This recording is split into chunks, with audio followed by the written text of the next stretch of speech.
কি করো? বন্ধুদের সাথে তোমার না ভুলে আসলাম, আফিসকোর সাথে আড্ডা দিব। বলছো তো কি হয়েছে? জিজ্ঞেস করলে ক্ষতি আছে?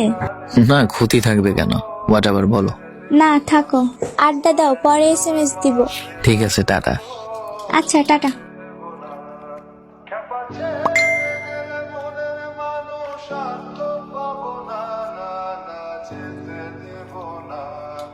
ওই দুপুরে খাইছিলা?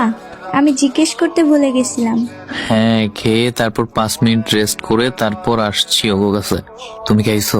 হ্যাঁ খাইছি। শরীর ভালো আছে তোমার? হ্যাঁ আছে, আলহামদুলিল্লাহ। তুমি সুস্থ তো? হ্যাঁ। আচ্ছা বাই, তোমারে বিরক্ত করি? কাজই বিরক্ত করার, কি আর করবা। বলছে তোমারে। যাই হোক, বাই। ওকে।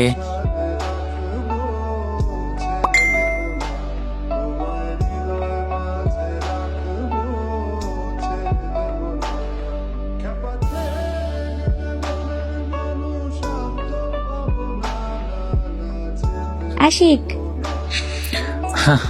আর কি বলা বাকি? না তেমন কিছু না, শোনো, বাহিরে উল্টাপাল্টা কিছু খেও না, আর বাসায় সাবধানে আসবে। কোনো মেয়ের দিকে তো ভুলেও তাকাবা না। যদি শুনছি তাহলে তো জানোই কি করব। আচ্ছা, কোনো মেয়ের দিকে তাকাবো না। হ্যাঁ, মাথায় যেন থাকে। আর শোনো, সাথে টাকা আছে? বন্ধুদের সাথে যে ঘুরো, টাকা খরচ হইব না? সাথে আছে কিছু, সমস্যা নাই, চিন্তা করতে হবে না ওইটা নিয়ে। আচ্ছা, তোমার বিকাশে 500 টাকা দিই, তুলে নিও। আরে না, প্রয়োজন নেই, টাকা আছে। আচ্ছা, ওটা রেখে দিও। আমার সাথে দেখা করলে তখন আমারে ফুচকা ঝালমুড়ি খাওয়াইও। ওকে, চিন্তা করতে হবে না ওইটা নিয়ে। তাহলে আড্ডা শেষ করে বাসায় গিয়ে আমাকে SMS করবা, নয়তো টেনশন করব। ঠিক আছে, বাই। Allah Hafiz. কেয়ার করার ক্ষেত্রে মেয়েরাই সেরা। স্বার্থহীনভাবে ভালোবাসার ক্ষেত্রে ছেলেদেরকে টপকে যাওয়া সম্ভব নয়। ভালোবাসা সুন্দর যদি একজন আরেকজনকে বুঝতে সক্ষম হয়।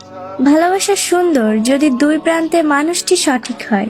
বাসায় সাবধানে যাবে এবং গিয়ে আমাকে SMS দেবে। এই কথাটা শোনার জন্য ভাগ্যের প্রয়োজন। বেঁচে থাকুক পৃথিবীর সকল সত্য ভালোবাসা। বেঁচে যাক মিথ্যা শহরের মিথ্যা ভালোবাসা।